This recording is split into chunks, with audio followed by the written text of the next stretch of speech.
evening. It has been 7 months since thousands of protesters swarmed the U.S. Capitol building, and just 4 months after a driver rammed into police officers right outside of the Senate. Today, yet another security incident prompted evacuations, street closures, and unsettled both staffers and tourists who are still dealing with the traumas from earlier this year. Yeah, it was a tense scene outside the Library of Congress today, just steps away from the Capitol building, when a man pulled up in his truck and told police that inside of his pickup was a bomb. Now, after a 5-hour standoff, the man eventually surrendered to police, but there are still lots of questions tonight surrounding the incident. So joining us live right now is WDVM's Lex Suarez to try and answer some of those questions. Lex, you're on the ground there. What's the latest?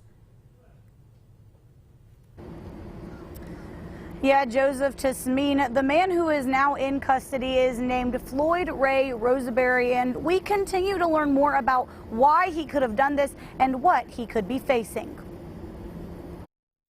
Clear the area! Clear the area! Floyd Ray Roseberry warning people after he pulled onto the sidewalk in front of the Library of Congress. The man from Grover, North Carolina, Facebook lived the entire thing until the social media platform took down his feed. They need to clear it up, because I got a bomb in here.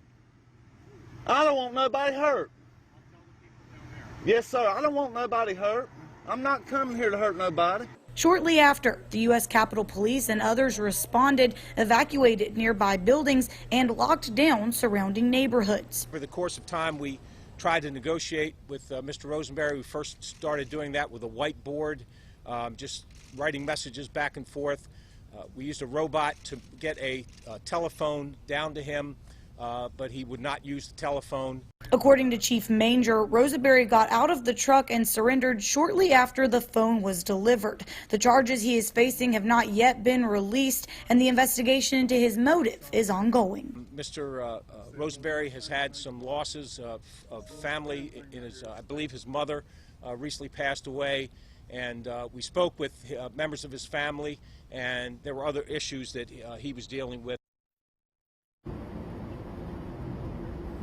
And just a few hours after taking Roseberry into custody, that truck has been cleared and the area surrounding the Capitol has been reopened. Road closures lifted by the Metropolitan Police Department, sending some much needed relief to the residents living in that Capitol Hill neighborhood. Hey, Lex, Capitol Police, as we all know, it's no secret here, have had multiple security threats and lockdowns this year, January 6th and then Good Friday. We mentioned them both at the top of the newscast.